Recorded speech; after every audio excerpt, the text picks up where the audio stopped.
Bom, caros amigos do arquivo, hoje eu tenho a alegria de receber um dos grandes nomes do rádio, um dos grandes nomes do jornalismo esportivo, que fez e faz história, contando as histórias do futebol, dando suas fortes opiniões necessárias e entretendo tantas pessoas, tantas gerações, que é o nosso querido Vanderlei Nogueira, que está aqui hoje para falar um pouco da sua carreira e um pouquinho só de futebol, que não tem jeito, a gente é movido por futebol, a gente é movido por esse esporte, porque ele é um ponto importante, não só como ponto de esporte, mas como social, como político, enfim, futebol faz parte de tudo.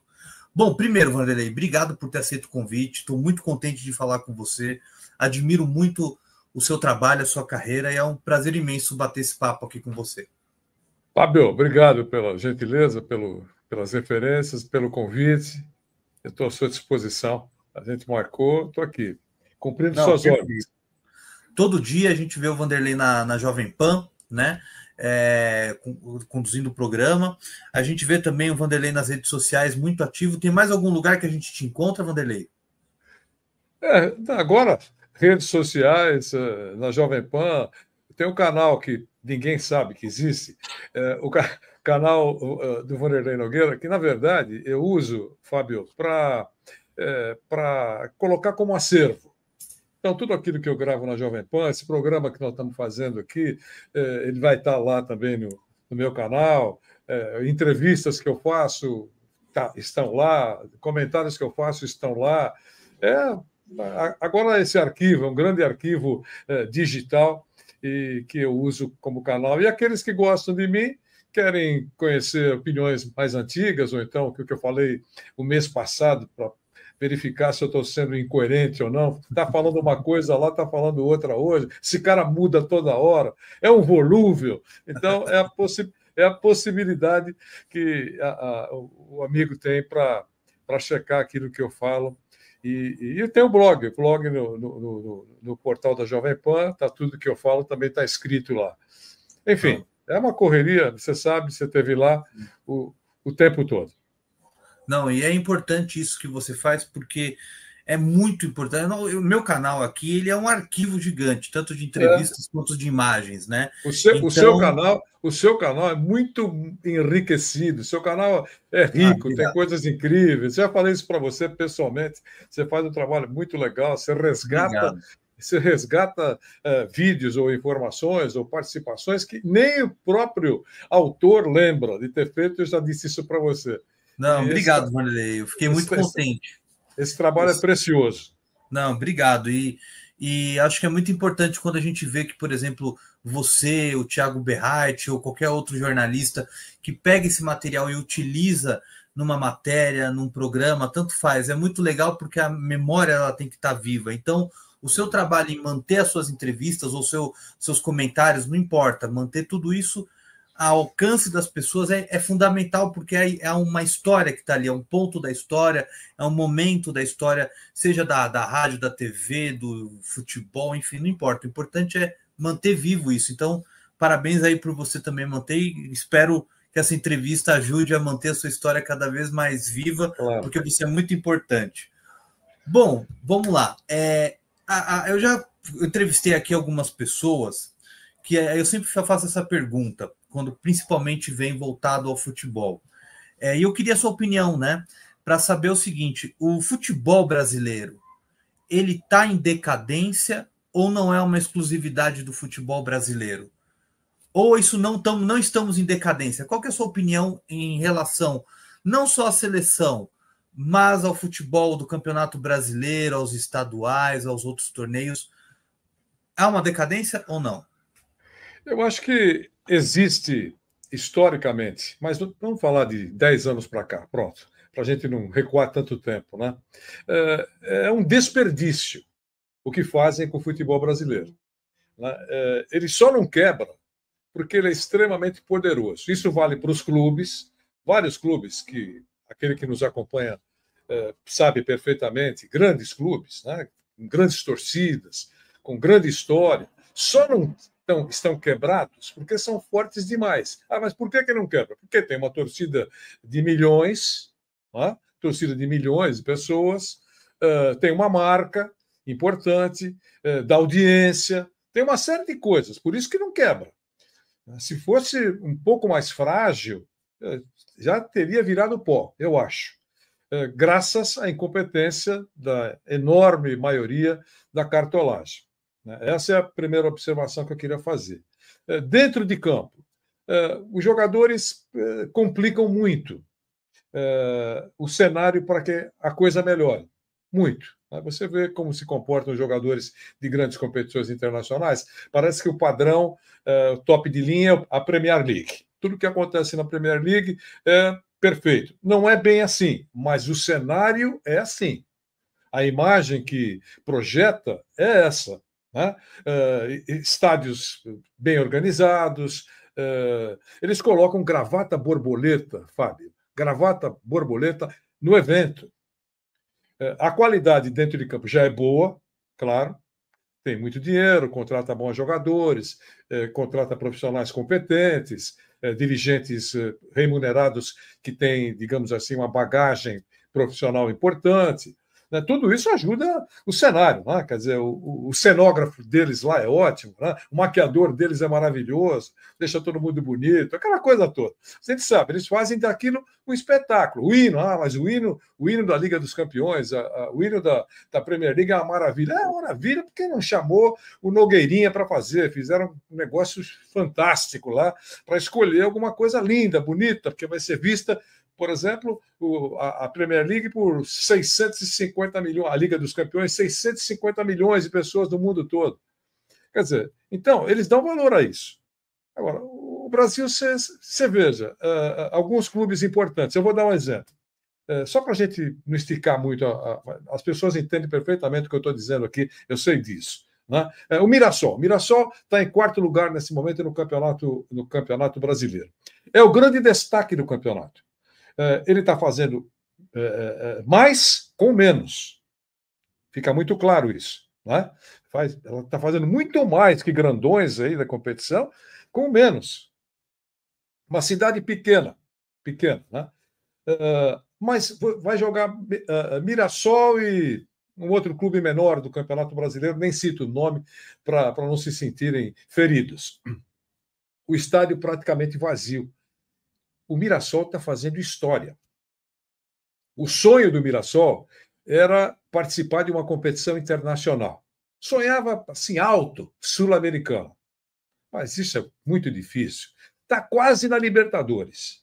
Confirmadíssimo na Libertadores, é só uma questão de tempo. Se continuar dessa maneira, deve ir mesmo para a Libertadores. Quer dizer, vai fazer história. Um time secular, pequenininho, desconhecido. A cidade de Mirassol só está conhecida no país, só é conhecida no país hoje, graças ao time de futebol. Se chegasse lá, na distante Belém do Pará, e perguntasse onde fica a cidade de Mirassol, ninguém ia falar para você. Raramente alguém responderia, fica em tal lugar, no interior do estado de São Paulo. O Mirassol levou o Mirassol para o país todo. Né? Não pode estar vazia a arquibancada, cara.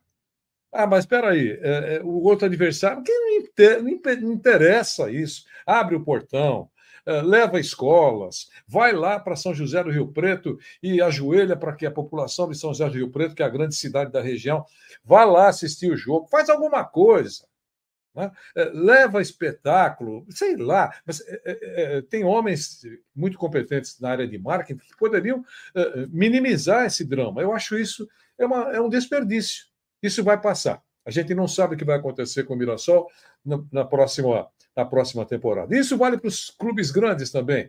Eles, com toda essa força que têm, não utilizam essa força para melhorar a qualidade, pôr as contas em ordem. Os clubes estão quebrados. Se os caras querem contratar o Cristiano Ronaldo, se o Cristiano Ronaldo lá fora disser aqui, eu estou pensando em dar uma passeada na América do Sul, aquele time mais quebrado no Brasil vai querer fazer uma proposta para ele.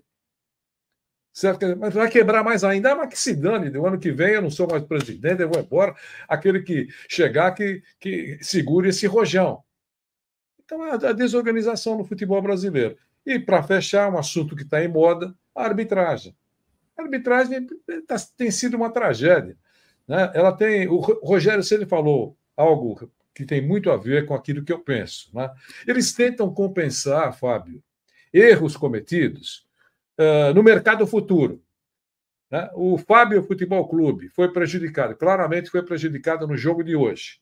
No jogo seguinte, eles vão arranjar uma maneira, muitas vezes, essa maneira encontrada pelo VAR, para te beneficiar, prejudicando o outro. Mas na rodada seguinte a gente vai dar um jeito e vai deixar ele feliz. Parece que é isso que acontece. O Rogério falou isso na última entrevista coletiva. E dá essa sensação mesmo. Prejudica nesse jogo, no outro, ele é favorecido. É muita coincidência. Né? Então, eu acho que alguma coisa tem que acontecer para dar uma... sabe aquele freio de arrumação? Você sabe como é que funciona isso, não sabe? Quando o ônibus está lotado e o motorista quer que caiba mais alguém, ele dá uma pisada no freio para dar uma arrumada. Né? É o chamado freio de arrumação, para ver se a coisa se ajeita. Isso tem que acontecer. Isso vale para tudo, inclusive para a seleção brasileira. E é impressionante que você falou do Mirassol. Hoje a gente tem 2 times do estado que são bons. Palmeiras, tá ponta ali, hoje gravando na liderança, na final da Libertadores, e o Mirassol.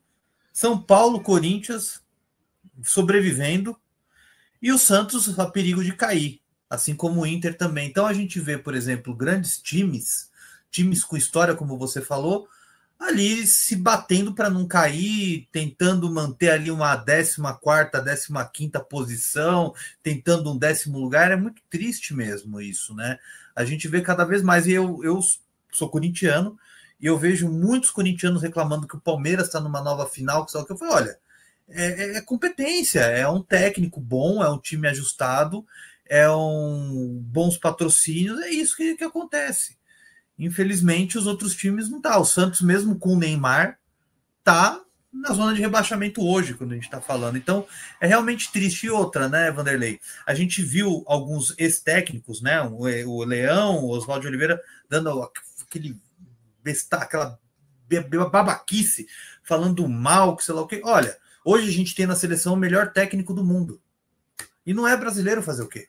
Então é difícil, às vezes, as pessoas perceberem que a gente precisa voltar a pensar, a entender como ser o melhor futebol do mundo, que a gente não é mais, né? E é difícil ver isso e as pessoas não compreenderem, né?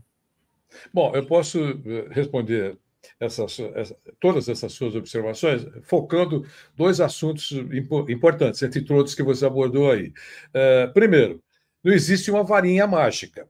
Um time, um clube, não fica nos trinques da noite para o dia. Né? Chegou a SAF, virou um sonho dourado. Não é verdade, a gente já sabe que não é assim.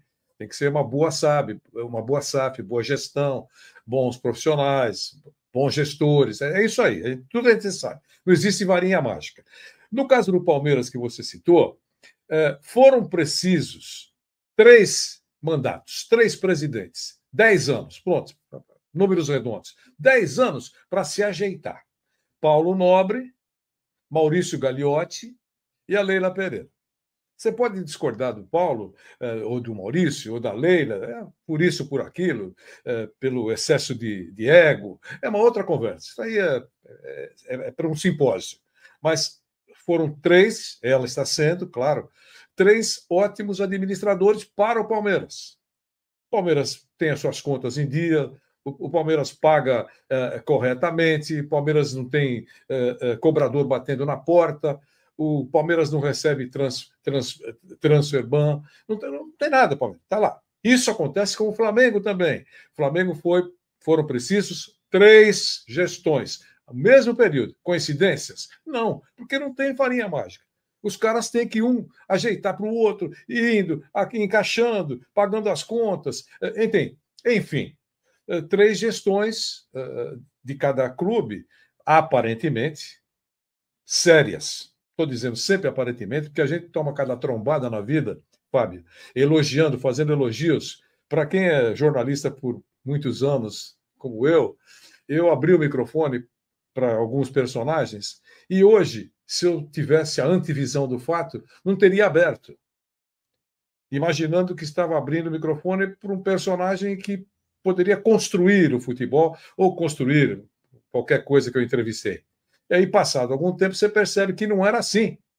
né? Você, teoricamente, ajudou a divulgar essa cabecinha de bagre. Né?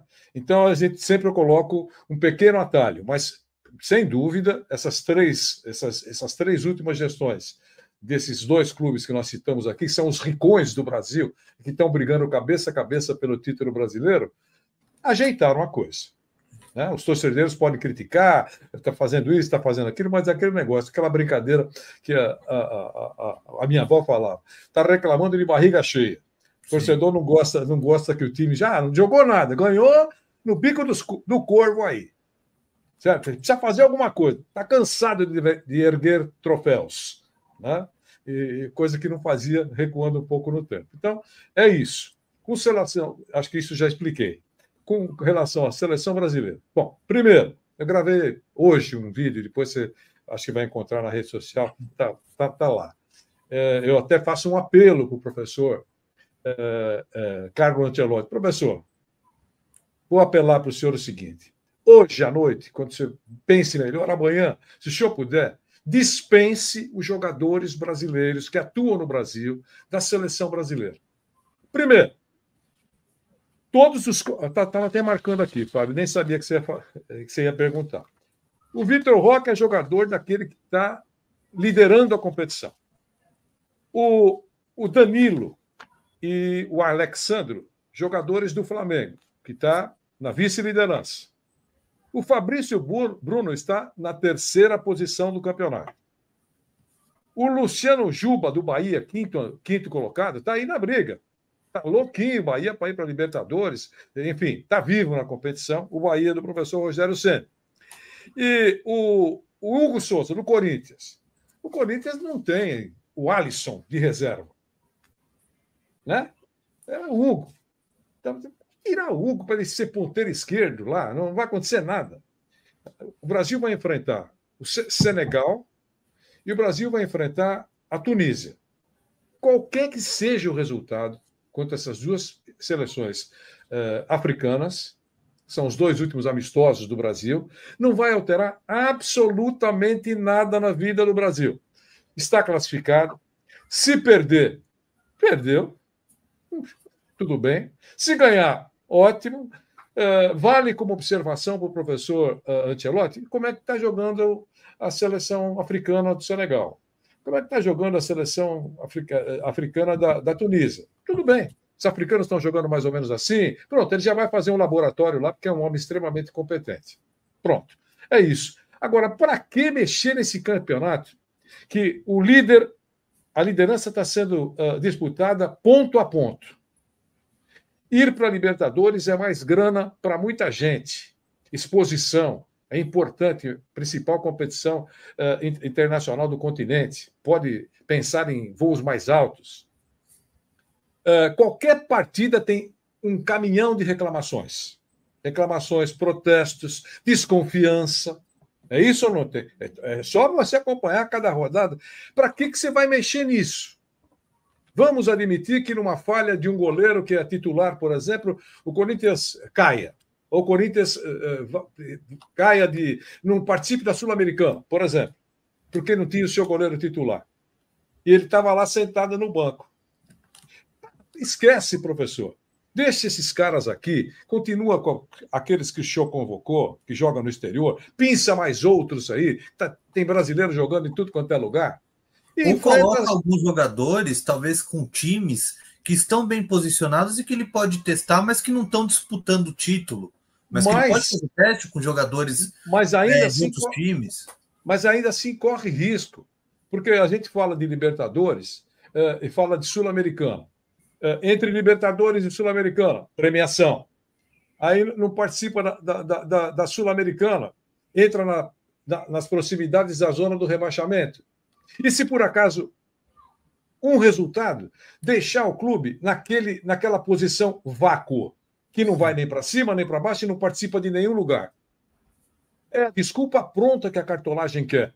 Também levaram o meu jogador. Sabe? Então, não mexe no campeonato. Esse campeonato ele tá efervescente. Você veja que é rastilho de pólvora a cada rodada. Então, sim, Eu acho que alguém tinha que falar para o professor Ancelotti, eu acho até que ele, no fundo ele sabe disso. Eu levando esse grupo, ou não levando, não vai alterar absolutamente nada para mim, porque nós estamos longe ainda da Copa do Mundo, entre aspas, né? Mas vamos ter os meses de início de um novo ano.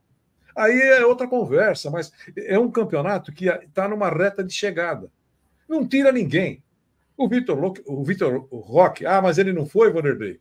Mas você viu, no jogo ele sofreu uma distensão. Mas aí é uma outra conversa. Você perdeu um grande jogador por uma contusão. Aconteceu. Agora, o cara está aí. No último jogo, está formando uma dupla aí com o Flaco, que está todo mundo arrancando suspiros. Você leva esse cara. E o Flaco, que já foi convocado para jogar na seleção dele. Então, o 100% de poder de fogo, você leva 50%, não pode negar para a seleção argentina, mas faz a tua parte. Eu, pelo menos, não estraguei, né, professor Abel? Puxa vida. Então, a reclamação do Abel, eu acho que ele reclama também de barriga cheia, e ele diz que Portugal é um sonho dourado, que os problemas do relvado de Portugal foi resolvido, o problema da arbitragem em Portugal foi resolvido. Ele está mal informado. É só ele abrir os jornais de Portugal, tem escândalos de reclamações, né? E até de arbitragem, escândalo mesmo, mas reclamações todas as rodadas, especialmente dos clubes grandes, Benfica, Sporting, Porto, né? Então, esse discurso de que em Portugal todos os problemas foram resolvidos não é verdade. Ele está equivocado. Né? Mas, de qualquer maneira, a reclamação recente dele, que, poxa vida, estão levando, convoca para 2 jogos que não têm grande importância, nesse ponto eu assino embaixo o que disse o professor Abel Ferreira. E o professor Ancelotti, para fechar o assunto Ancelotti, quando ele foi anunciado, está gravado, aquela brincadeira que nós fizemos aqui sobre, está gravado, vai ver no canal, lá se falou, mesmo esse cara está mentindo. Né? Vai lá, no dia que ele foi anunciado, eu disse, aplaudo o nome, mas não era o meu nome. O nome do professor Carlo Ancelotti era o meu nome para diretor técnico de seleções da CBF, o cargo mais alto. Ele escolheria o treinador, não importa que nacionalidade. Ele, com a sua visão, com a sua capacidade, com os títulos conquistados, com toda a nobreza como profissional que ele tem, ele talvez saiba que lá na Indonésia tenha um técnico que ele tem certeza que vai ser um sucesso. Contrata o cara.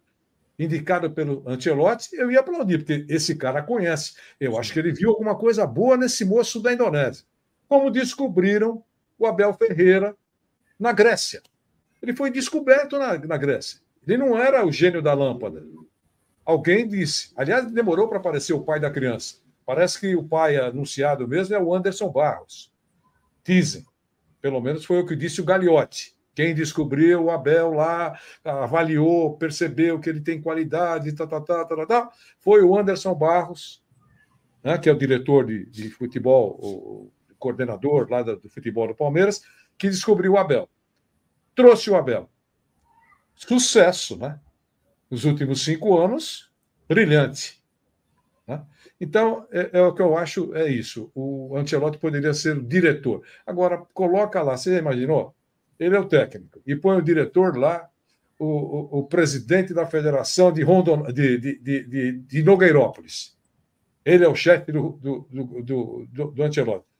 Pelo amor de Deus, não dá, né? Isso é verdade. Não dá. Não dá. Concordo. Falta muito uma questão administrativa e com visão mesmo. Realmente você tem razão. Porque é um negócio complicado mesmo, né? Mas assim, vamos torcer, né? Eu fiz o prefácio desse novo livro do Thiago Berrait, eu escrevi o prefácio, e eu coloquei assim, que eu sou de uma geração que eu vi o Brasil em 3 finais de Copa do Mundo. 2 ganhou, 1 perdeu. E espero que a molecada aí com seus 24, 25, 28 tenha essa oportunidade em breve de ver o Brasil pelo menos na final, né? Porque são 24 anos, né? Mas posso dar um detalhezinho? Só um detalhezinho importante? Claro, por favor. De 1930 até a última Copa, tá? todas as seleções campeãs, o treinador era do país. Veja, que história secular, né? Todos os campeões, alguns mais de uma vez, como é o caso do Brasil, por exemplo, certo? Todos os treinadores do país. Não estou falando que eles são ótimos, maravilhosos. Não é isso. Estou dando um dado, certo? Se o Ancelotti for campeão do mundo com o Brasil, ele passa para a história também como o primeiro campeão do mundo de seleções, campeão mundial, que não é do país. Só isso, é um dado, é só uma informação. Sim. Vai, Fábio. Bom, quem sabe ainda fazer a história do Brasil ganhar uma Copa que termina em 6, que nunca ganhou ainda. Uma Copa que termina em 6. Aí está. Bom, olha, o Vanderlei, tem uma coisa assim, a gente vai falar, claro, do seu trabalho em rádio, televisão, as suas coberturas, mas tem um fato muito curioso que eu sempre quis falar com você, que você já até comentou, que você é publicitário, você trabalha, você entende muito de marketing, trabalhou, e você trabalhou no Grupo Silvio Santos, né? E eu queria que você falasse dessa sua passagem no Grupo Silvio Santos, nesse trabalho que você fez, e até interessante as pessoas também entenderem como é que era na época o Grupo Silvio Santos, o tamanho do Grupo Silvio Santos. Eu queria que você comentasse um pouco sobre essa sua passagem. Faz tempo, né, Fábio? Eu era garoto, né? Eu trabalhei no Grupo Silvio Santos, sim. Ainda garoto, eu trabalhei na área de propaganda e marketing, eu era assistente do diretor de marketing, foi lá que eu entrei, né? E eu trabalhava também no jornal, já trabalhava também no jornal. Então, o escritório do Grupo Silvio Santos era bem pertinho da Brigadeiro Luiz Antônio, 500 metros da Federação Paulista de Futebol. Veja que maravilha, né? Então, eu trabalhava no jornal, eu cobria, naquele momento, quando eu trabalhava no Silvio Santos, eu cobria a Federação Paulista de Futebol. Existia uma coluna chamada FPF Pegando Fogo. Então, você imagina, né? Era uma coluna diária, e no tempo que a Federação Paulista, diferente dos últimos anos e tal, fervia. Eu explico por que fervia. Tinha uma sala de imprensa com a presença diária dos jornalistas dos principais órgãos de comunicação de São Paulo. Veja isso, as diferenças a favor do tempo passado. Atenção, porque hoje, para você passar na porta da federação, você não pode entrar, só se você for convidado, credencial, o FBI examina na porta se você pode passar, você está devendo alguma coisa, enfim, qualquer coisa. Então é difícil, mas era uma sala de imprensa, final da tarde, lotava. Por que lotava? Porque iam para lá todos os dirigentes importantes, de clubes grandes e de clubes pequenos. Quem mandava, entre aspas, dos clubes pequenos era José Ferreira Pinto Filho, presidente do Juventus, que tinha 120 mil sócios. O futebol era pequenininho, mas ele era um líder político. Veja o que eu estou dizendo para você. Os presidentes do 15 de Piracicaba, Romeu Ítalo Ripoli, 15 de novembro de Jaú, Valdemar Bauab, Noroeste de Bauru, Cláudio Mantini. Eram dirigentes que mandavam, porque eram muito fortes, o interior era muito forte, além dos presidentes da capital. Você cruzava no final da tarde com o Vicente Mateus, né? Com o presidente do São Paulo, com o presidente do Palmeiras, o Santos. Né? Então, você imagina, no mesmo elevador, o árbitro que vai apitar, ou que apitou e fez bobagem e errou, ele abre a porta entre o Mateus, prejudicou o Corinthians. Olha o cenário que o jornalista tinha todos os dias. Por isso que a federação era alvo de uma cobertura intensa. Essa coluna FPF Pegando Fogo era exatamente o que acontecia. Pegava fogo todo dia tinha confusão ou uma boa declaração. E para fechar, os jornalistas ficavam ainda no segundo andar do prédio. Era a sala do presidente. Então, tinha conselho arbitral, todos os presidentes reunidos numa sala, e atrás da porta toda a imprensa. Fartura de informação. Hoje você não tem isso, Fábio. E não é culpa do repórter, não é culpa do jornalista. É que as portas foram blindadas. É diferente.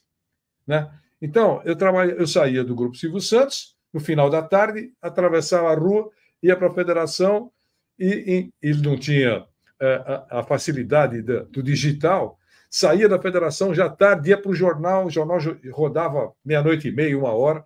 Era uma loucura, certo? Durante o dia eu era executivo de propaganda e marketing, à noite eu era jornalista e fazia reportagens, jogos, enfim, era uma loucura. Até que, em 1977, já estou encurtando a história, porque senão você não dá programa. Eu recebi uma proposta. O Cândido Garcia, que era o coordenador de esportes da Jovem Pan, o repórter Cândido Garcia, brilhante, produtor, brilhante, né? E ele me cruzava comigo na federação, tal, tudo bem, tal, e me achava um bom repórter. E aí a Jovem Pan precisou de um repórter, e ele indicou para lá, para o seu Tuta. O seu Tuta, você sabe quem é o seu Tuta, né? O homem da Jovem Pan. O seu Tuta, infelizmente, faleceu. Já nos últimos anos, quem comanda o espetáculo na Pan é o Tutinha Carvalho e o Marcelo Carvalho, seus filhos, né? E aí, ele conversou lá e tal, perguntou. E quem era o vice-presidente da federação? O vice-presidente da federação era apenas o doutor Paulo Machado de Carvalho, que eu entrevistava toda hora. E o presidente da federação era um cara, parece que tem um pouco de grana, a família, né? José Hermílio de Moraes. Né? Você imagina, né? Então, veja a dupla que comandava a federação. Né? Acima do bem e do mal. José Hermílio de Moraes e Paulo Machado de Carvalho, presidente e vice. E perguntaram para o doutor Paulo, o doutor Paulo deu boas referências minhas. Bom, aí eu recebi um convite. Recebi um convite e eu tive uma desinteria, né? Porque era um sonho dourado trabalhar numa grande emissora como a Jovem Pan, né? Eu trabalhava no jornal, trabalhava em rádios menores, mas então, quando surgiu aquilo, eu ganhava no Grupo Silvio Santos 5 vezes mais. Olha o que eu estou dizendo para você. Essa história é conhecida, por isso que eu falo. 5 vezes mais do que eu ganhava, da proposta que eu tive da Jovem Pan naquele momento. Né? Que eu ia chegar lá como terceiro repórter, quarto repórter, tá certo? Mas era a grife, né? Jovem Pan, nossa, que sonho dourado, né? Eu casei em 75, jovem. Casei em 75, então. Naquele momento, minha mulher estava grávida da Patrícia, minha primeira filha, estava grávida, e eu recebi essa proposta. Pô, pirei, né? O que eu faço, meu Deus? Cheguei em casa e contei para a Nilde, minha parceira da vida inteira. Né?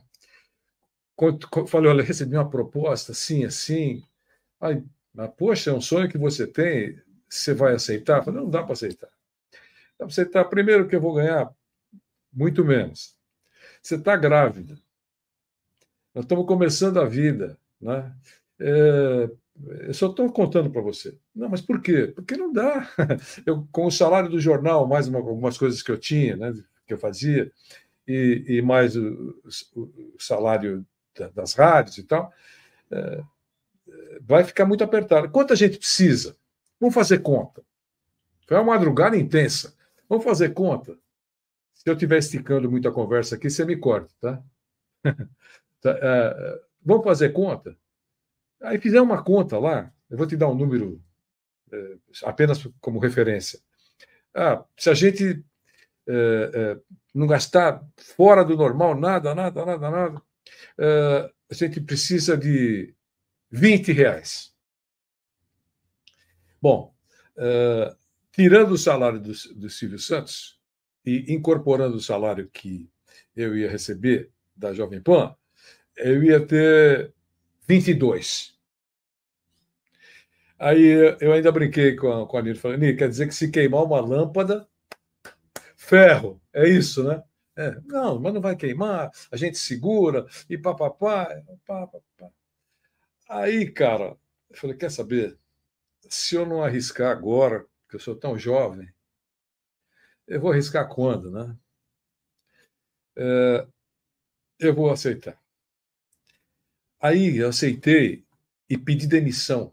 Eu era muito querido lá. Ainda sou, né? Porque eu trabalhava junto com a direção dos irmãos do Silvio. O único que está vivo é o seu Henrique Abravanel. E eu sou, inclusive, amigo dos dois filhos dele. Né? Recentemente, o SBT comprou os direitos da Libertadores e o Daniel e o Fernando é que estavam comercializando isso. E nós fizemos um negócio lá junto com a direção da Jovem Pan. Né? Mas não importa. E aí, falei, pedi demissão. E eles levaram um mês para me liberar, porque por que você vai sair? Meu sonho dourado é trabalhar só com jornalismo e só com jornalismo. Tá bom, nós compramos a Record, a TV, né? Compramos, pronto, a Record. Falou, eu não vou, porque eu já dei a palavra lá, tinha falado com o Cândido, com todo mundo. Eu não vou. Agora, eu sei que vocês gostam de mim, eu gosto de vocês. Posso pedir um favor? O que você quer? Falei, se não der certo, eu posso voltar? Porque eu pensei na minha mulher grávida, né? Tá sério? Não é brincadeirinha, que você está sozinho no mundo.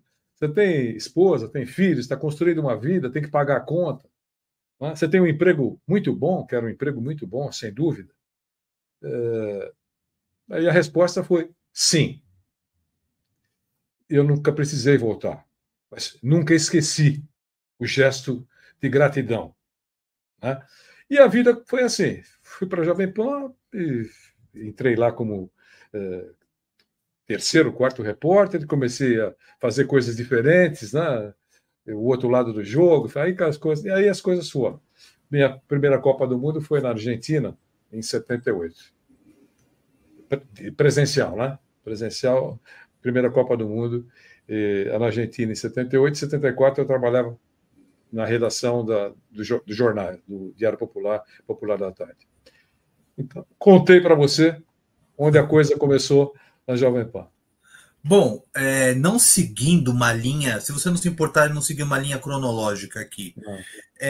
Você falou uma coisa interessante sobre a questão do repórter de campo, que você executou isso com maestria. E hoje isso não existe mais assim como antes. O repórter de campo, quando tinha uma confusão, qualquer coisa, entrar no campo, entrevistar o jogador, pegar a fala do juiz, pegar a fala do técnico, do presidente que invadiu e tudo mais, né? Isso, eu particularmente, eu acho que isso é muito ruim.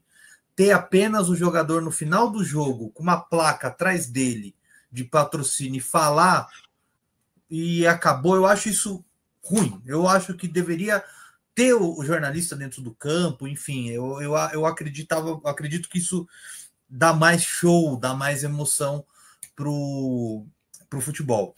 Tem um fato que eu queria mencionar com você, que particularmente é triste, mas particularmente você foi de uma emoção e ao mesmo tempo foi jornalisticamente muito firme, que é a morte do jogador Serginho, que você estava ali com o microfone da PAN e você narra de uma forma assim, jornalisticamente, ali você correndo atrás da notícia, mas a gente via o quanto você estava também preocupado ali na tua voz com toda a situação. Eu sei que são tantas histórias, mas essa realmente foi muito marcante, acredito que também marcou muito a sua carreira. Eu queria que você falasse um pouco como é que foi ter aquela cobertura, uma coisa que é fora do comum para quem está indo para um jogo de futebol, vai falar de um cartão vermelho, de um gol, do técnico, não de um cara que tem uma parada cardíaca ali no campo. Eu queria que você falasse como é que foi essa experiência dessa cobertura. Foi muito triste, né? Por motivos óbvios, né? Foi muito triste e naquele momento você fica recebendo uma carga de responsabilidade muito grande, porque primeiro é tudo improviso, não tem nada combinado. Qualquer coisa que você disser, e a gente diz isso com muita facilidade, de forma equivocada, improviso, infelizmente, não é igual escrever uma matéria. Eu errei a palavra, eu deleto e volto a escrever. Falando ao vivo, você tem que andar sobre uma linha invisível, né? É muito difícil você andar sobre uma linha invisível, né? Então, você tenta evitar falar uma bobagem num momento como esse. E, ao mesmo tempo, você sabe que as pessoas que estão te ouvindo, na arquibancada, todo mundo com radinho, ou quase todo mundo, né? Hoje é o celular, mas não importa, né? E em casa, querem saber de tudo. E sabem que é um momento dramático. Eu falando com frieza, o cara está lá, pô, aquele moço pode morrer. Olha a frieza do cara. Poxa, eu não sei se isso, se a pessoa achar que eu fui muito frio na narração daquele episódio, é um elogio. Eu não entendo como elogio. Eu entendo assim que, puxa vida, sem sal, uma coisa tão importante, e não expressou preocupação ou alguma coisa que está tocando no coração do cara. Então, a gente tenta falar. Eu tentei fazer isso. Tentei falar sobre o drama que estava acontecendo ali, dando as informações precisas ou perfeitas, aquilo que eu estou vendo, né? E, ao mesmo tempo, manter uma postura profissional. Eu estou fazendo aquilo como profissional. Alguém tem que relatar esse episódio, né? Eu e os outros que estavam com o microfone, evidente, mas no meu caso, alguém tem que retratar o que está acontecendo. Amanhã não quero que alguém diga que eu fui inconsequente ou eu fui displicente. Então, vou tentar encaixar aqui, se é possível, naquele quadro todo, uma carga de informação bem próxima do que efetivamente está acontecendo. E aparentemente foi o que aconteceu. Lamentavelmente, o Serginho morreu. Foi muito triste, claro. A gente, nessa caminhada toda, teve muitos momentos de tristeza. Felizmente, os momentos de alegria foram muito maiores em número, né? Mas, claro, é impossível. Eu transmiti terremoto no México, eu transmiti erupção do vulcão na Colômbia, enfim, enterro do Tancredo, enterro do Ayrton, enfim, incêndio. Então, eu passei por todos os estágios. É por isso que eu dou muito valor. Essa profissão me deu o privilégio de sentir grandes emoções. E continua me dando, porque todo dia eu converso com pessoas diferentes, todo dia eu vivo situações diferentes, todo dia tem emoção, pequena ou grande, mas diferentes, sabe? Não tem rotina. Entende, Fábio? Não tem rotina. Os horários são diferentes. Enfim, é tudo diferente. Eu não sei o que vai acontecer profissionalmente, né? Eu não sei o que vai acontecer amanhã. Eu não sei o resultado do jogo de daqui a pouco. Eu não sei se vai ser um jogo morno ou vai ser um jogo efervescente. Eu não sei se amanhã eu vou entrevistar um cara na Indonésia. Então, eu acho que é isso. E com relação ao que você falou, o trabalho do repórter, eu sempre que posso falo isso. Isso que você disse não acontece por causa dos clubes, não é por causa do repórter, nem pela competência deles. Estão todos lá, com o microfone, prontos para fazer aquilo que você gostava, que eu gosto também, gostei muito de fazer, e eu sinto falta, eu gostaria que eles fizessem também. E estão lá, prontinhos para fazer. Aí não pode entrar, tudo engessado, a chatice da entrevista coletiva, né? Uma pergunta e tchau, e normalmente são alguns selecionados, né? Então, logo boa tarde, tchau, não tem réplica. Então, os clubes fechados, não tem mais aquela cobertura diária que o jogador sai do treino e tem que passar na chamada zona mista e dar entrevista. Como é que foi o treino? Você está bem? Está doendo a perna? Não está? Sempre tem alguma coisa diferente. E o show que você disse é verdade.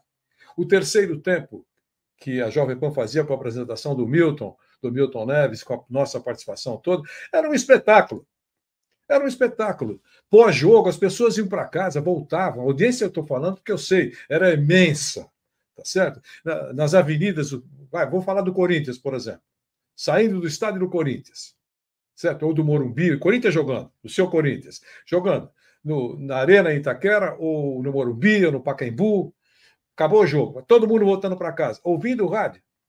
E aí entrava o terceiro tempo com o Milton e o repórter, eu ou os outros, qualquer um, no vestiário. Eu entrevistava o cara embaixo do chuveiro. Você está dentro do carro, o seu centroavante, aquele que deu a sua vitória, ou o goleiro que tomou o frango, você está ouvindo o barulho no microfone, o barulho da água caindo. Cara, para o ouvinte, para o torcedor, isso é espetáculo. Tá certo? O time voltando do campo para o vestiário. Os repórteres estavam na boca do túnel, lá do de dentro. E o microfone captava, Fábio, você é tão jovem, você não deve ter lembrado disso, captava a batida da chuteira no chão, porque o túnel dá eco. Então você bate a chuteira como se fosse sapateada. 5, 6, 10 jogadores voltando, parecia que era um show de sapateada. O microfone captava isso, e você falava, o centroavante, o zagueiro, ele está se aproximando, vou fazer a pergunta para ele. O cara ainda com a camisa suada, enlameada, se fosse com chuva. Entendeu? Isso, para quem está ouvindo, imagina, é um show. Sim. Você ouve hoje essas gravações, a gente tem. Quem é jovem, ouve, o cara fica fascinado. Mas ele não viu isso ainda, infelizmente. Cortaram tudo isso. Alegando, sabe qual foi o primeiro discurso para fazer isso? Não, eles, os repórteres, eles sujam a imagem. E aí? Não é assim, né? Estou falando, estou dizendo, dando essa informação. Não, tia, estou falando, isso não é ridículo esse pensamento. Mas foi o primeiro discurso da cartolagem, junto com aqueles que na época dirigiam as emissoras de televisão. Então, hoje, por exemplo, a imagem é limpa, mas foi-se também o show e a emoção. Né? Então, tudo bem, a imagem é limpa mesmo. Tem razão. Porque, na verdade, assim, uma coisa da rádio, que a televisão nunca vai ser igual à rádio, é isso que a gente estava falando aqui, que você falou, um pós-jogo. O pós-jogo de uma rádio, ela é fantástica, porque é uma coisa que a gente consegue ouvir a tantos os lados, de todos possíveis, né? E a transmissão, ela é muito viva nesse ponto, porque ela não para, ela não tem uma pausa. As emissoras, elas têm que dar uma pausa para um comercial, sei lá o que tal. A rádio, assim, vai e não para. Por isso que eu sempre gostei muito de ouvir a rádio, às vezes, do que ver um jogo na televisão, né? Aí até tem para todos os públicos, né? Tem pessoas que gostam de assistir pela televisão, ótimo, e gostam do rádio. Mas como cortaram tudo isso, aí o rádio teve que criar. Quase todas fazem isso. Pós-jogo faz uma mesa redonda. Pronto. E são muito boas. Há boas discussões, boas análises. De quando em quando entra um repórter lá, estamos aqui na porta, uma declaração do treinador e até logo, boa tarde. Né? Mas, de uma maneira geral, a maioria faz uma mesa redonda, discute, a televisão também faz. Porque a televisão também, ela tentou fechar tanto que ela virou refém. Então, ela não faz o pós-jogo, ela faz uma entrevistinha lá de 30 segundos quando o jogo acaba, boa noite, sigam com o programa tal. E aí, mais tarde, nos canais a cabo, aparece a mesa redonda. Né? E com boas discussões, com bons profissionais, é gostoso ouvir. Nada. Tudo bem. Mas, a meu ver, no ranking das emoções, no ranking de atração, aquilo que se fazia recuando um pouco no tempo, que é a entrevista factual no campo, como é que foi o seu gol. E a gente colocava o cara no campo ainda para ouvir o gol dele. Você lembra? E você pegou essa parte, já pegou isso. Imagine o cara saindo, para aqui, ouça o gol que você fez. O cara nem acreditava. Aquilo que ele está ouvindo, o narrador, seja ele qual for, né, todos são ótimos, narrando, porque para ser narrador tem que ser ótimo. Né? Então, era ótimo, porque o cara é emocionante, ficavam emocionados. Eu com o microfone, estou dizendo para você, eu via nos olhos do autor do gol aquela obra que ele fez sendo descrita aqui no ouvidinho dele. Então, eu acho que isso faz falta. Mas não volta mais. Então, realmente faz muita falta. Só estou respondendo porque você me perguntou. Não, claro, faz muita falta. E até aproveitando esse ponto assim das mudanças e tudo mais, a gente tem visto que realmente agora tem uma nova geração, um novo tipo de linguagem que tem chego nos programas esportivos, na narração, e muita gente reclama. Eu estou um pouco nessa linha de pouco de reclamão, que é muita gritaria, que, enfim, são coisas assim que talvez... Eu tenho 40 anos, então eu peguei uma outra fase, tanto da rádio quanto da TV, né? Que era muito mais a bola do que muito mais as pessoas em si, o jogador fazendo churrasco, ou o apresentador sendo muito mais show do que o futebol, né? Ele parece que está maior aqui do que o jogo em si. Você vê com os bons olhos, ou isso para você não muda? Você segue o seu estilo nas suas transmissões? Como é que você vê essa mudança? É muita gritaria, ou é mais emoção, ou a gente que está reclamando mesmo? O que você pensa disso? Eu acho que é gosto. Eu acho que tem gosto para tudo. Eu acho que tem muitos que gostam de uma narração. Narração, quando eu falo narração, você pode colocar no pacote, né? O narrador, o comentarista, o repórter, né? Porque senão a gente só foca o narrador e não é bem o caso. É o conjunto da obra, né? Então, acho que tem gosto para tudo. Você vê que tem alguns canais aí que estão fazendo dois estilos, né? Estão fazendo um estilo mais, digamos assim, mais clássico, mais formal, e um estilo mais despojado. Estou procurando palavras para não ser grosseiro, né? Então, você tem dois estilos no mesmo canal. O canal do Fábio tem um estilo mais formal, ou mais clássico, ou mais, não sei se é tradicional, é um mais clássico, para encontrar uma palavra-chave, né? E no mesmo canal, ou num outro canal do mesmo grupo, uma transmissão em que, por exemplo, os personagens vestem a camisa do clube, por exemplo. Certo? Quer dizer, é um outro tipo de narração. Então, tem gosto para tudo. Eu acho que isso é ótimo, porque a internet veio para oferecer isso mesmo. Né? Tem canais, você tem o teu canal, eu tenho o meu acervo, tem canal para tudo, está sobrando o canal. E a gente tem aquela opção. Eu gosto do que o Fábio faz, eu gosto do que fulano faz, eu vou assistir a narração pela TV A, B, C, a cabo, sem ser a cabo, se diverte lá, certo? Tem várias opções. E na rádio é a mesma coisa. Agora, rádio com imagem, é o nosso caso. Outras emissoras fazem a mesma coisa, outras ainda não chegaram lá. Mas não importa. Tem gosto para tudo, que é muito bom. Eu sou sempre a favor, torço para que a internet cresça cada vez mais, que tenha mais canais. Tem gente que é contrária a isso. Nossa, é uma fartura desnecessária, tem muitos canais, para que tanta... Eu sou a favor. Eu acho que você tem que ter o direito de selecionar. Se o cara tem 3 assistentes apenas, são 3 pessoas que estão gostando do que ele está fazendo. Acabou, não importa.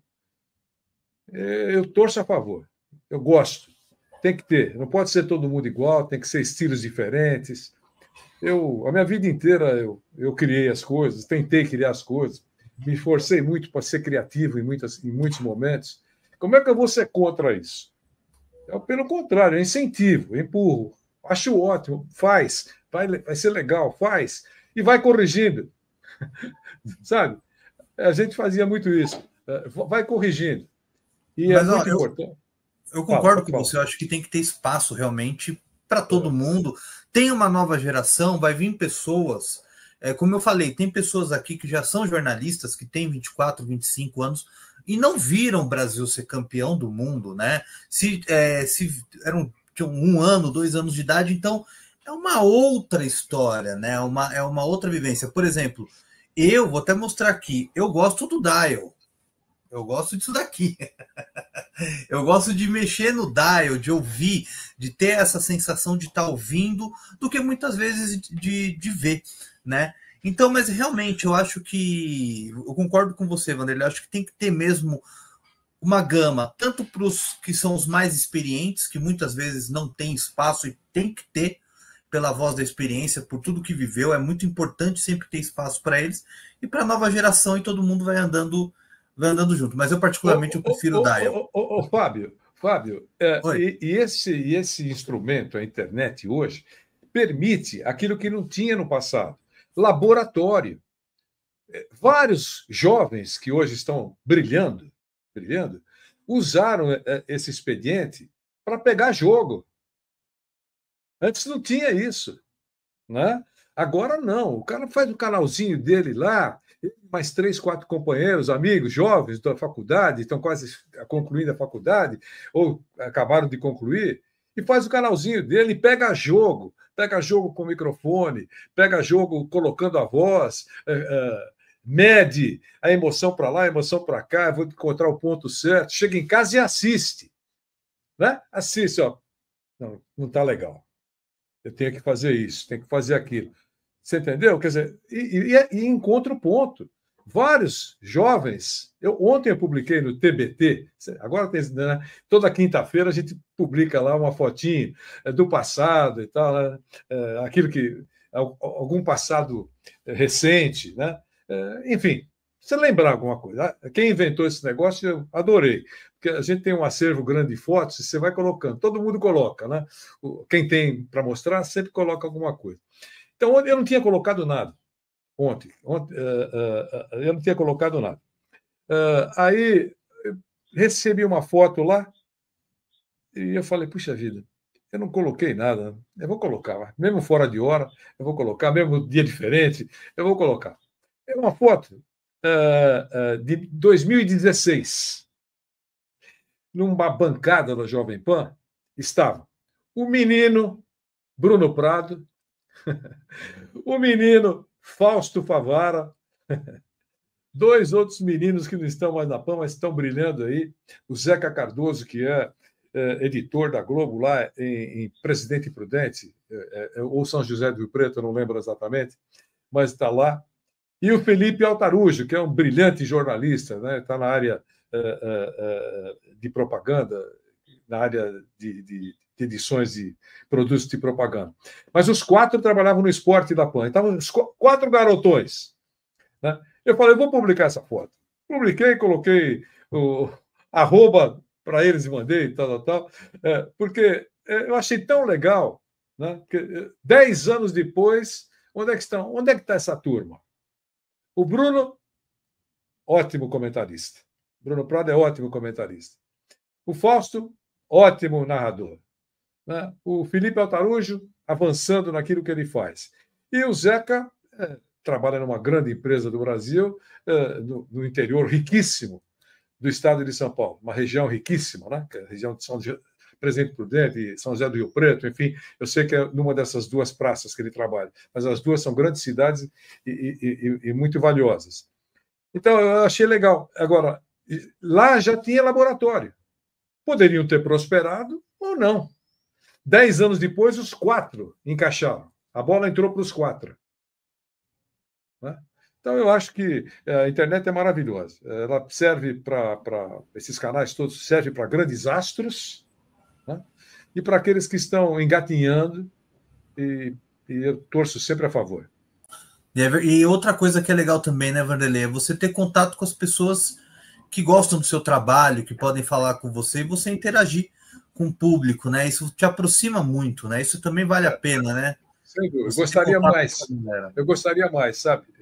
Porque a gente fica muito distante fisicamente, estou dizendo, né? Distante fisicamente, e também você não consegue interagir com todo mundo que participa das suas redes sociais, né? Mas sempre que eu posso, eu interajo. Sempre que eu posso, eu interajo, sabe? Porque as pessoas merecem respeito, né? E outra coisa, né? você é um privilegiado, saber que tem pessoas que gostam do que você faz. Sim.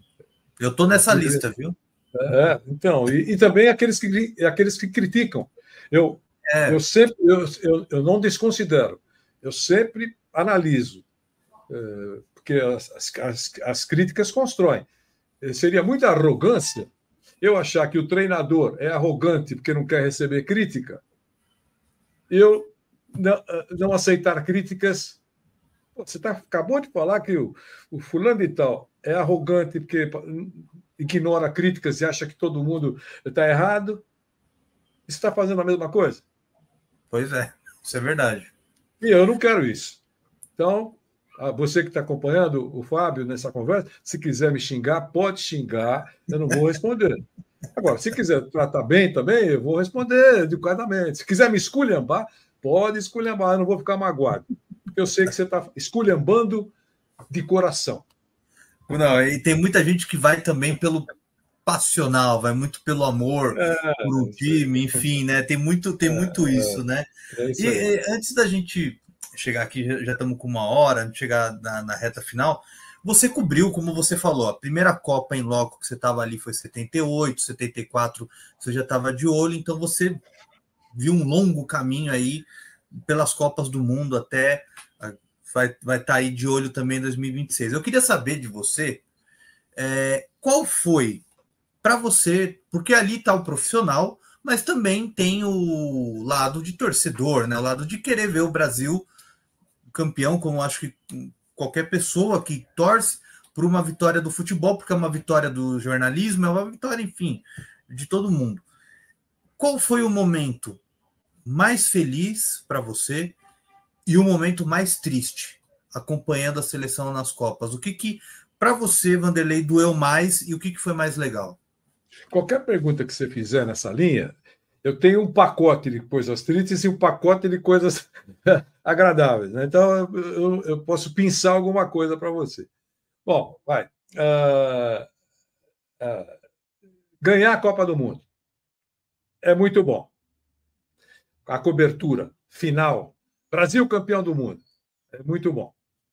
Para cima, show, você sabe que o país está curtindo, você sabe que todo mundo que está te acompanhando está vibrando também, porque quem te acompanha é torcedor, e o clube e o time foi campeão do mundo. Então, 94 foi assim nos Estados Unidos, e 2002 no Japão. Então, é maravilhoso, certo? É bom para cima. Então, isso respondendo parte da pergunta. Tristeza, posso citar uma tristeza. O Brasil no México. Pronto. O Brasil não foi campeão do mundo no México. 1986. Não foi campeão no México. Mas por que você está falando isso? Pela tristeza, né? O Brasil era favoritíssimo para ser campeão do mundo. Além de tudo, estava jogando no México, o México torcia pelo Brasil, já que a seleção mexicana era uma seleção fraca, o segundo time de todo mexicano era a seleção brasileira. Então, estava jogando em casa. E aí, quando o Brasil foi eliminado, naquele jogo, o Brasil chegou assim. Eu estava do lado de fora transmitindo a chegada da seleção brasileira num ônibus. Ela chegando num ônibus. Um ônibus prateado. Né? Um ônibus prateado e não tinha celular, não tinha nada. Era cabo. Então, o cabo saiu lá do estádio, né? Para a rua. E aí, estou lá na rua, chegando o ônibus. Se aproxima a seleção brasileira, que era a grande estrela. Chegou lá com um helicóptero sobre o ônibus. Helicóptero, fazendo escândalo, helicóptero. 2 batedores na frente, 2 batedores atrás. E um carro de polícia à frente do ônibus e o outro atrás do ônibus. E a população na porta do estádio, bandeira mexicana e bandeira brasileira. Espetáculo a chegada do Brasil. Chegou o grande astro para o show. Chegou o astro para o show. Brasil eliminado. Saída da seleção brasileira. Sumiram os batedores. Dos 2 carros de polícia só ficou um. O helicóptero nem apareceu. o povo sentado todo nas calçadas, e tem aquela foto maravilhosa do Mamed, falecido Mamed, grande fotógrafo do Jornal da Tarde, a capa do Jornal da Tarde, que é um garotinho choroso, abraçado à bandeira. O Jornal da Tarde colocou aquela foto inteira, aquilo retrata bem o que aconteceu naquele momento, né? Então, e eu narrando toda aquela saída, aquela tristeza, os jogadores abatidos, enfim, Brasil fora da Copa. Essa foi um dos momentos que você perguntou, me veio na cabeça, certo? E você não perguntou, mas eu vou falar. Aquela Copa que eu mais achei espetacular de cobertura, eu poderia falar 2002, que a gente fez o trabalho, mas não é isso. Aquela que o Brasil foi péssimo, 1990 na Itália. A seleção foi uma porcaria, chegou acho que em 9º lugar, no final ficou em 9º lugar. Deu tudo errado lá, né? Brigaram, usava escudo. Lazzaroni era o técnico, coitado do Lazzaroni, sofreu para burro lá, foi uma confusão, né? Mas a cobertura foi espetacular. A cobertura, o trabalho que você fez. Você não joga, você não ganha, você não perde. Então, é o conjunto da obra. A Jovem Pan fez um negócio chamado... Posso contar aqui, né? Fez um negócio chamado Viajando pela Itália. Então, um ano antes, eu fiquei 2 meses na Itália e fui nas 13 sedes do mundo, da Copa do Mundo. 13. De Udine, lá em cima, até a ponta da bota. Todas elas. Para checar como é que estavam as obras, os estádios, as cidades. Então, eu fiz um retrato da Itália. E, entre outras coisas, em cada cidade, o grande artista do local. Então, os grandes cantores italianos, né? Então, Capri, Peppino di Capri, né? E aí, em Bolonha, por exemplo, Bolonha, o grande cantor naquele momento era Lucio Dalla. Lucio Dalla cantando Caruso. Não existia coisinha pequenininha. Então, a cada cidade eu comprava um LP. Então, a Jovem Pan ainda tinha discoteca física, né? Agora é outra coisa, né? Mas então eu trouxe uma mala, pegava a nota, uma mala de LPs, né? Entre eles, por isso que eu lembrei, de Bolonha, Lucio Dalla, Caruso, cantando maravilhosamente bem. Então, esse foi o espetáculo, né? Um ano. E terminei no Vaticano, fechando aquela caminhada, tudo gravando, né? Depois fizemos uma série aqui em São Paulo, dessa série toda, né? Eram várias tardes que a gente mostrou tudo isso. E o final foi no Vaticano, exatamente no Vaticano, que a gente conseguiu, a Rádio Vaticano conseguiu que a gente participasse daquela presença com o Papa mais ou menos restrita, né? Que são 50, 60, 70 pessoas, né? Num salão. Então, e o som da Guarda Suíça, por exemplo, tudo isso foi registrado. Foi maravilhoso. Aí, Copa do Mundo, 90. Já falei que o espetáculo do Brasil foi muito ruim, mas a Itália fervia. Música, restaurantes, nas ruas, verão, a Itália fervia. E para acabar, Fábio, o Brasil foi eliminado e todo mundo, ou quase todo mundo, volta para a base. A equipe, por exemplo, voltou toda para o Brasil. Só fiquei eu e o falecido Bento de Oliveira, que era o nosso operador de áudio, para fechar a sala no centro de imprensa. Então, eu tive que ficar até o final. E naquela época foi quando estreou, pela primeira vez, o show de encerramento aconteceu um dia antes. Apenas a estreia, caro amigo Fábio, dos 3 tenores: Luciano Pavarotti, Plácido Domingo e José Carreras. Lá foi que surgiram pela primeira vez no Teatro Terma de Caracalla, em Roma. Eu estava lá com o Bento, falei, vamos tentar transmitir para o Brasil. A gente conseguiu chegar lá, um canto, os caras até gostaram de uma rádio brasileira, então, me deram perto de uma caixa de som, e eu falei que ia transmitir para o Brasil. E uma alma caridosa deu aquilo que eles vendem na porta, o programa do show. Então, nós transmitimos aqui como se eu estivesse sentado do lado do Luciano Pavarotti, né? Então, eu sabia o que ia acontecer. A gente não tinha o que fazer, transmitimos o Brasil à noite. Então, e atenção, agora Luciano Pavarotti vai cantar no Teatro de Caracalla, aqui, Termas de Caracalla, Nessun Dorma. Entrava o Luciano cantando Nessun Dorma. Aí José Carreiras. E assim vai. Foi um espetáculo. E assim nós encerramos o trabalho e 2 dias depois embarcaram para voltar. Então, eu achei aquilo assim delicioso, né? Porque eu falei, meu Deus, olha, o Brasil não foi campeão, mas a gente fez um trabalho assim, para ouvinte de rádio, um negócio assim delicioso, né? Espetacular. Improvisamos, né? Tudo difícil, né? Não foi nada caído do céu, mas deu certo, a transmissão foi boa. Telefone, né? Som de telefone, mas com um amplificador, tal. A coisa funcionou, né? Então, nós temos gravado o primeiro show desse trio espetacular que virou uma lenda, né? Os 3 tenores viraram uma lenda, né? E participaram das Copas de 94 e 98, né? Eles fizeram show também. E na primeira, o seu amigo aqui trouxe para o Brasil. Ô, Vanderlei, a gente tem registrado isso? Está arquivado esse show? Eu não sei se a gente consegue encontrar lá, mas nós fizemos um programa contando isso. Eu contei tudo isso e a gente colocou o show, porque tem o show na internet, né? Sim. O show tem. Então a gente pegou aquele som tal, e pegou. Eram outros tempos, né? Muitas coisas não eram gravadas, você sabe. Não é fácil, mas foi muito bom. Foi assim, fascinante para mim. Para mim foi fascinante. É aquilo, né, Vanderlei? É como você falou. Ver o Brasil campeão é muito bom, é muito legal, é histórico.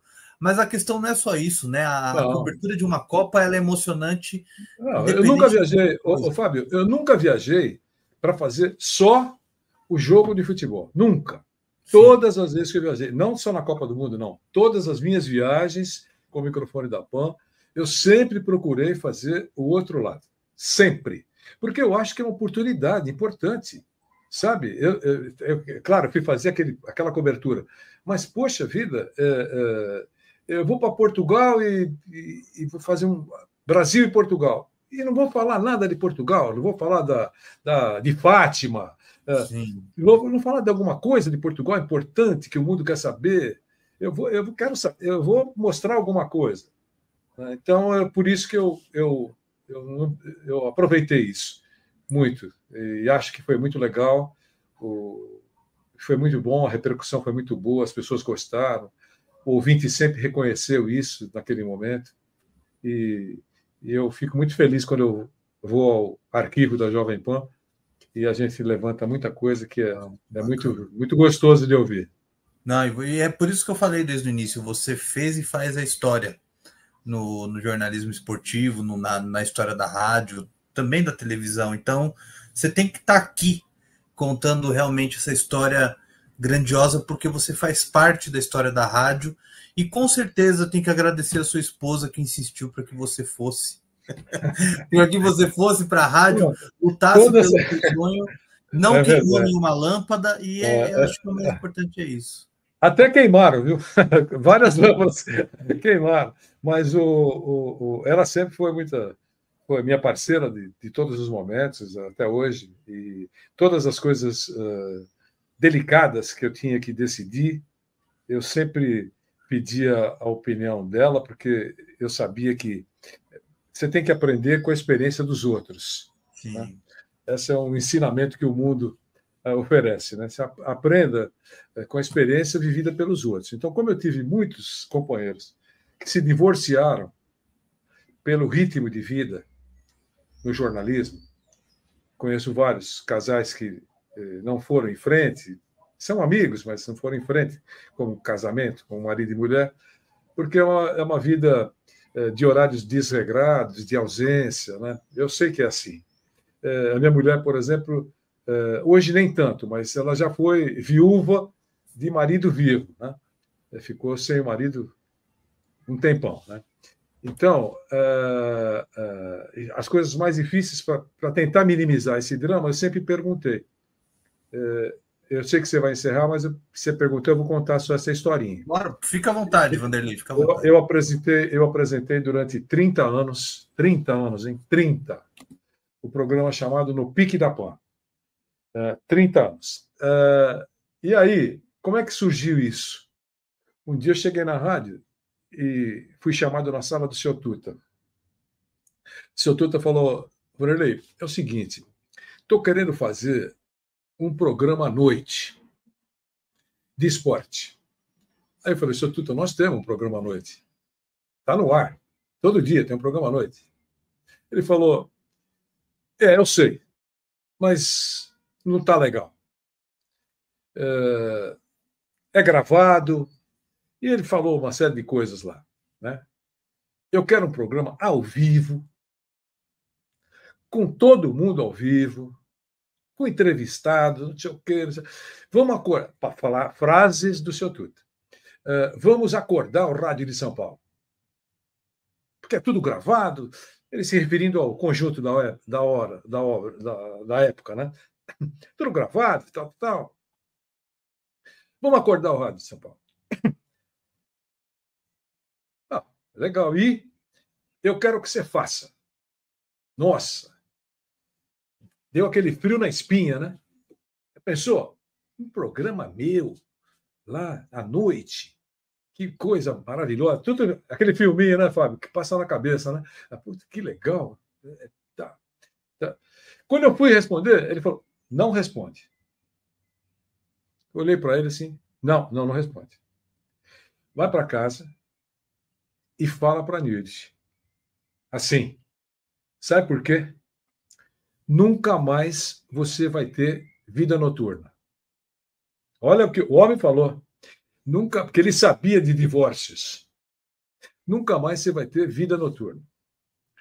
Sua mulher não vai mais jantar com você nunca, porque você trabalha também nos dias de jogos. Não vai receber ninguém na sua casa, porque imagina sua mulher não vai receber ninguém lá sem você. E falou 4, 5 coisas lá.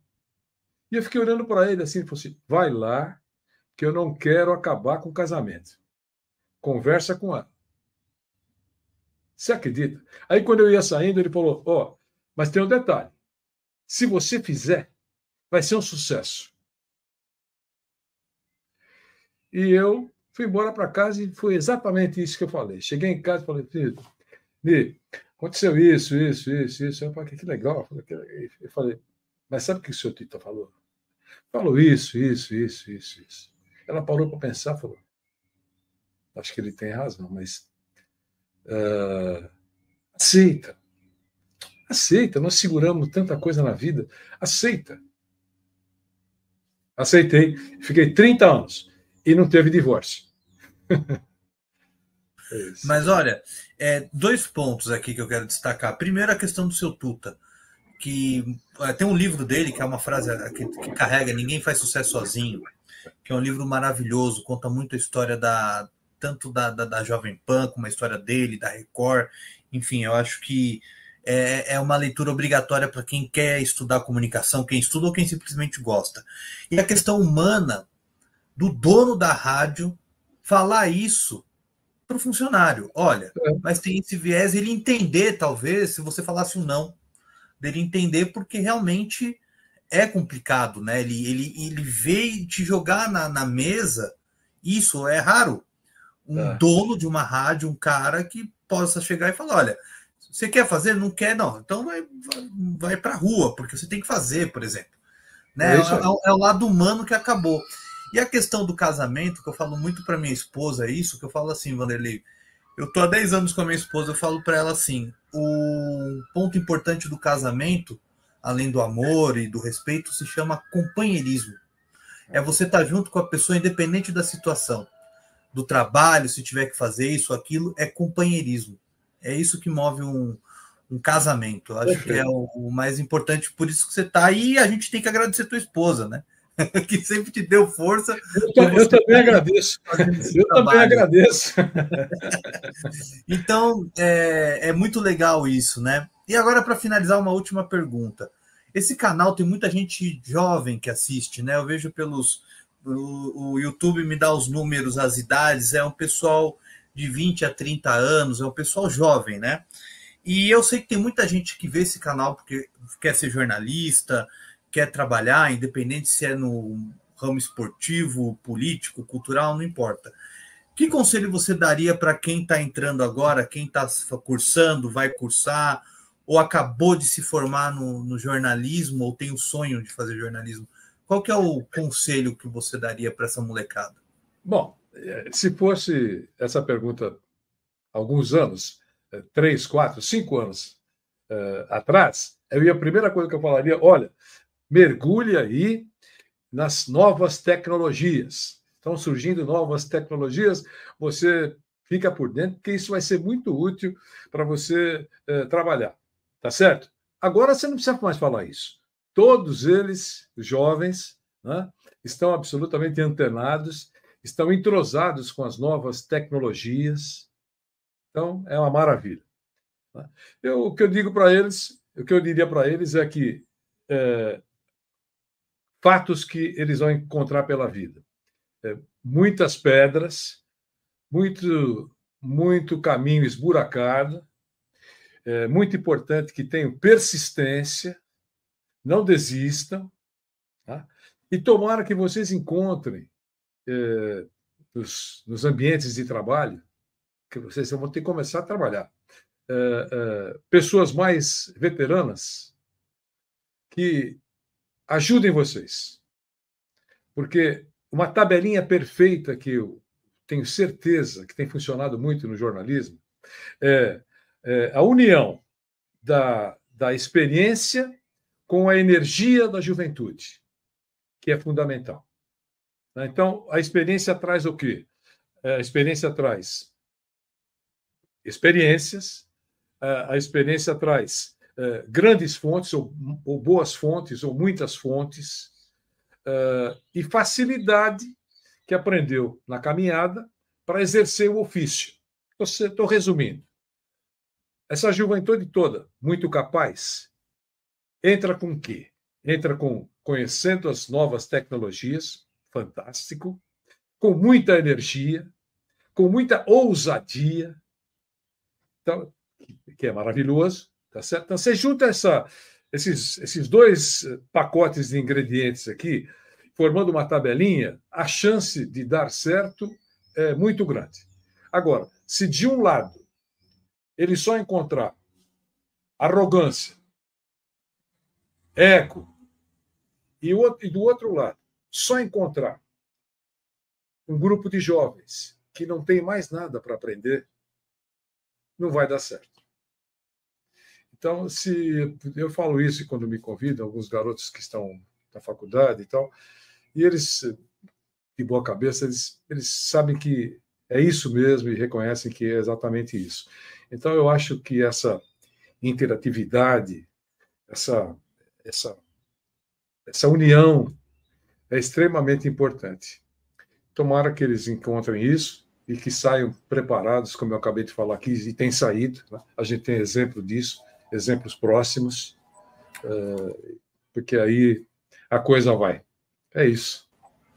E espero que todo mundo que possa integrar o jornalismo, independente do que ele for, que encontre pessoas generosas como você e principalmente talentosas que fazem e como você que faz e fez e vai fazer muito ainda pelo rádio, pelo jornalismo esportivo e por tantas outras coisas que você fez, não só no esportivo, né, e tantas coberturas como você citou. Então, só tenho que te agradecer, Vanderlei, por esse tempo que você cedeu aqui para mim. É muito especial falar com alguém que eu sempre falo isso porque eu sou jornalista, mas ao mesmo tempo eu sou fã, eu não escondo isso, não escondo minha admiração. É muito bacana ter falado com uma pessoa que me informou tanto, que me informou, que levou emoção, que nos momentos ruins ou bons do meu time, da seleção, enfim, estava ali sempre com comentários fortes, sempre com a competência que você sempre teve. Então, eu só te desejo mais sucesso ainda e muitos anos que você possa levar a emoção e seus comentários para ouvintes, espectadores, Brasil e mundo afora. Obrigado, Vanderlei. Parabéns por essa belíssima trajetória sua. Fábio, eu que agradeço o convite, obrigado pela gentileza, pela maneira como você me recebeu aqui no programa. Contamos algumas coisas, né, em função das suas perguntas, e eu quero também te cumprimentar pelo trabalho que você faz, é um grande arquivo humano, né? Eu ainda brinquei quando nós estávamos conversando, inclusive com o Tiago Berraich, meu querido companheiro da Jovem Pan. O Tiago é uma doçura, ele manda algumas entrevistas que eu fiz na caminhada que eu nem lembrava mais. Daqui a pouco aparece um linkzinho lá no meu e-mail. Tiago Berraich, eu abro lá, entrevista com fulano e tal. Falei, pô, Tiago, só você para descobrir essas coisas. E aí, algumas coisas que ele encontrou, ele também citou você. Olha, quem me mandou foi o Fábio, não sei o quê. Por isso, quando eu encontrei você, falei, pô, eu estou aqui de joelhos agradecendo a você. O trabalho que você faz é uma maravilha para todos nós, que a gente nem sabe o que entrevista, não guarda, esquece. E esse trabalho que você resgata é uma coisa maravilhosa. Precisamos de mais Fábios aí fazendo isso. Só ajudam a gente. Um abração para você, obrigado para quem nos acompanhou até agora. Espero que vocês tenham curtido a nossa conversa e até a próxima. Obrigado, Vanderlei. Aliás, agradecer o Tiago que possibilitou, fez essa ponte. Tiago, obrigado. Verdade.